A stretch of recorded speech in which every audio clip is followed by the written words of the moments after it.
everyone, it's Karen. I hope you enjoyed some of the highlights from my week. I decided to do kind of a hybrid of a vlog and a weekly wrap up. So we'll see how you guys like that. The other thing is I did not read very much this week. Mainly like the week started off strong and then just went downhill. I went back to work this week, and also like the news on, what day was that? Wednesday? Oof. That just threw me for a loop. So I read 5 books this week, and I'm going to start with my favorite one and then go to the one that is an absolute rant. Like, don't even get me started, but I'm going to. And the other thing is I'm just so excited about next week for a lot of reasons. One, just personally, I went to my doctor yesterday and we kind of developed a new plan for weight loss. So I'm just so excited to maybe do a weekly update on like how much I have lost. And it's not about like weight or not feeling comfy in my own skin or anything. It's just about like preventing illness and just being really, really healthy. And what else is going on? I will have a lot of reading time this week because Wednesday my mom is having surgery. So I'll be able to go with her and just like be in a waiting room, no distractions, just reading. I would not be so excited about this if it was like a major surgery, but it's kind of like no big deal. So anyway, there's that. And then Thursday, I am getting the COVID-19 vaccine. I am getting the first dose of Pfizer. So we'll see how I feel this time next week, because that will be around 24 hours after I take it. And I've heard that you can feel a little bit off in a day or two following it. So I will give you guys an update on how I'm feeling next week. So let's get into this. The first book I read is called Invisible, and it's how young women with some serious health issues navigate work, relationships, and the pressure to seem just fine. I believe I heard about this book from Cousin, so I will link her video to this one below. But basically, this was an amazing book just about how women with chronic health problems are treated. And I have found that probably because it's on BookTube, I don't know if people are more drawn to books who have chronic health problems or if they're more open about it or what, but I have just become a lot more familiar with people with chronic conditions through this through BookTube. And this book was shocking and horrible, and it shouldn't have been shocking, but basically it's talking about the author who has a chronic illness and has had a lot of them, actually, to be quite honest, but she also shares the stories of other individuals. So at the fairly start of this book, it's like page 55, she had just started a new job and then she found out she had cancer. And she is just telling her boss about this and about how, you know, the timing is horrible. She's so sorry. You know, it wasn't like she was hiding it. She literally didn't know she had cancer. She had done an internship with this company and just got hired on full time, and that's when this happened. And so she's telling her boss, you know, filling her in, and her boss is like, I need you to leave your cancer at the door. She was not sympathetic at all. She said, when you come in the office in the morning, I need you to be here working. I don't want to hear about your cancer. And like, this is not uncommon, apparently. This is happening to a lot of people, you know, or there's sympathy at first, but then as your cancer goes on, then not so much. You can't be sympathetic forever. There is also stories of women who, in America, if you don't have a full-time job, you may not have health benefits. And so there's this woman who works at Walmart, I believe. And so like, just that, like, you take time off from work and you're not making money if you work at a job like Walmart, and you might not have health insurance. And so she had no money for medical leave. She was broke, and it's just like heartbreaking that so much is tied to your job in the United States. There's also a story about a special education teacher who says she started to burn out, not from the students, but from the lack of administrative support. Can relate to that. And she also kind of talks about her illness in that regard, but I just thought that was interesting. This book is really, really interesting, a really good nonfiction book about chronic illness. The next book I read that was so good was on NPR's Book Concierge list, which I'm so glad Heather told me about, Sagi Expat Book Nerd. I will link her below as well. This is a graphic novel called Almost American. I've been enjoying graphic novels lately, but I do prefer when they're in color. So this is high color glossy pages, my jam. This is actually kind of a memoir. It's about the author. She grew up in South Korea. She was in Seoul, and all of a sudden her mom is like, hey, like, I think it was the summer. She's like, we're gonna go visit this guy. He lives in America. He lives in Alabama, which, no, nothing against Alabama, but like, if you want to go to America, you want to see the sights, you might go to other places other than Alabama. So they go there for the summer. She kind of like packs a suitcase and stuff like that. It's quite obvious to the reader that her mom is in love with this guy and that this is a bit more than just a summer trip. But her mom is not communicating that with her. Like, there is very poor communication. And like, obviously, she's a teenager when this happens. And so obviously age appropriate communication is important, but like, there's no communication. Like, everything is hidden from the main character, which makes me so mad throughout this whole book. Anyway, the end of the summer comes and she's like, oh, just so you know, like, we're staying here, we're moving here, like, we're not going back to Korea. She never had a chance to say goodbye to her friends, to pack up the things that were really important to her. Like, she packed for the summer, but if you're not going back, there might be other things that you would want to grab. And she just has this very big culture shock and problem in Alabama. They don't have food that she likes. And not only that, like, it's not even like a lack of her cultural food, but it's disgusting. Like, she does not like it. She tries to make friends with the other people that are in this house she's kind of living with, and no one really wants to be friends with her. It's really hard at school. She doesn't speak English, all this stuff. And like, eventually in the end, I don't want to tell you what happens in the end, but her mom does kind of grow on me in the end. But I thought this was really interesting to hear about her experience, and also really interesting just to hear about, like, well, not really to hear about, but how much I hated her mom at the beginning and how she kind of grew on me a bit towards the end. But still, I think communication with your children is very, very important.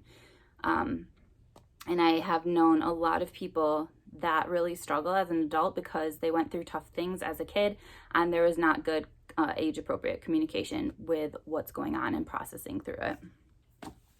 The next book I read is The Spark in the Machine. This is about acupuncture, which I wanted to learn about because as soon as I get vaccinated, I am really interested in trying acupuncture. I've never tried it before, but as a teacher, I have really, really good health insurance, and they cover a lot of things. They cover massages, they cover mental health stuff, they have covered meditation classes. So I'm curious if they would cover acupuncture, and I just wanted to learn more about it before I went in and tried it. This book is not quite what I was thinking it was, but it was really amazing. So this is not so much about, like, I guess, acupuncture, like, not as much a how-to or like the benefits of it. It is a lot more about like the whole formation of the human body, like from an embryo, you know, to birth, and how like all of that is so closely tied to acupuncture, and like the different like places in your body where you use acupuncture, and like how the embryo developed and where those places kind of formed as the baby was developing. It was really, really interesting. It also talked about a lot about the flow of energy in your body and all sorts of stuff. I tabbed 2 parts, but it's been a while, so I don't remember what I tabbed. Oh, the first one is about how old acupuncture is. So basically, people thought that acupuncture was around 200 years before the birth of Jesus. That's when it started. So that's very old. This has been around a long, long time. However, everyone knows about the Iceman, and he was carbon dated to 3200 BCE. They believe that he had acupuncture. So there was a tattoo on his lower back, and all that spot, if you were to get acupuncture, that would correspond with like, what did she say? Arthritis. Like, someone suspected that he had arthritis in his lower back because that is where you would put the acupuncture needles if you were trying to help with that condition. And then they like actually scanned him, I don't know with what, And they found out, yes, he actually did. So they're thinking that acupuncture is way, way, way older than they thought it was. And I think it's just so interesting that so many medical practices and things that are so old actually are kind of like coming back, and people are more aware of the wisdom of the past. And then it's just talking about energy disturbance and how like pain or anything like that is a red flag. But this is what I really wanted to say is energy disturbance lies at the heart of all disease. It is a precursor of all disease. So managing your energy in your body is super, super important according to this text. It was, I believe, written by a doctor. Well, he has a bunch of initials. I don't actually know that he's a medical doctor, but anyway, it was very, very interesting.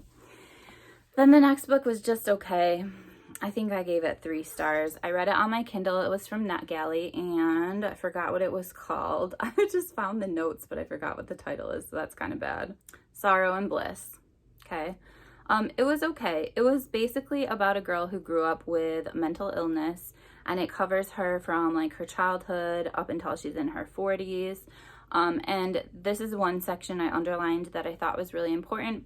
Basically, I thought the book was just okay, but at the same time, I'm really glad that there are more and more texts out there that are like fiction books that are about mental illness, or the characters just happen to have mental illness, because I think that we need to be more aware of that and not like view it as like something is wrong with them, you know, like there's a stigma sometimes.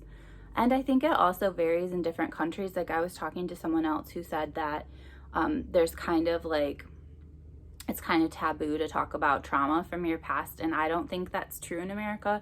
And I think that it's even like becoming more and more okay to talk about trauma in your past and mental illness and ACEs and all that stuff. Like that's more and more okay in the United States, and I think we need to continue on that path, which includes having books published that talk about characters that have dealt with stuff.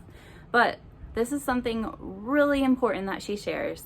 She says one thing about labels, so she's talking about like your mental illness labels, is that they're useful when they're right, because when you don't give yourself the wrong ones, like difficult or insane or psychotic or a bad wife. She just kind of goes on, my whole life I've been trying to work out what's wrong with me. Why didn't you tell me? I didn't believe. Okay, the quote is bad. Basically, she's saying when you have a label, you realize that it's not you. You're not a horrible person. You just have something going on with your body, with your mind, with your hormones, whatever, your, you know, brain chemicals and stuff like that. And it's not about you. You're not a bad person. Here's the rant. I have been enjoying so much watching these top 10 or top 20 or whatever books of 2020, and there is one person who I adore so much. I will link her channel below. Please watch her. Please follow her recommendations, because for the most part they sound amazing. I ended up just getting some of the books that she recommended without really researching them, because I like trusted her, right? Okay, but just because you adore someone on YouTube does not mean that you can read every book that they have read, because you might hate it. And I hated this book. So if anyone is interested in this, I would be happy to send it to you. It is called Night of the Mannequins by Stephen Graham Jones. Basically, Emily reviewed this and she kind of said, like, I don't want to tell you too much about it, just read it. It was about some high school students who basically they have this friend who works in a movie theater. She seems to be the only one of them that has a job. And they have kind of gotten her in trouble in the past by sneaking into movies and kind of using the perks of her job inappropriately. And anyway, they feel kind of bad about that, but now they're about to play a prank on her. So I don't really want to go too much into it, but they play a prank on her. It goes horribly wrong. And I thought this book would be a very fun, scary novella. It was horrible. It was so stupid. The prank was stupid, but I can understand, I guess, like having some empathy and being able to put myself in their shoes, that I did really weird pranks and stuff, especially in the dorms when I was in college, and I thought it was so funny, and it's like actually kind of stupid. but I just didn't think this was funny. I didn't think that it was scary once this kind of goes wrong. It got pretty grim, and I just was not a fan of it. I did not like this book at all. If you are interested, I would be happy to send it to you. So whoever comments first, I will private message you. You can send me your address and I will send it to you. Not a fan. Not a fan at all. Otherwise, if no one wants it, I will donate it to, like, I don't know, my health food store or something has a little spot for books. So that is that. I'm so excited to see you guys next week because I am in the middle of 2 books that I know are 5-star reads. I was hoping to finish them this week. It didn't happen. Next time I see you, unless I do a video in the middle of the week, I will be vaccinated, and I am just so excited. I will see you guys soon. I hope you have an amazing weekend of lots and lots of reading and an amazing week ahead. Bye, guys.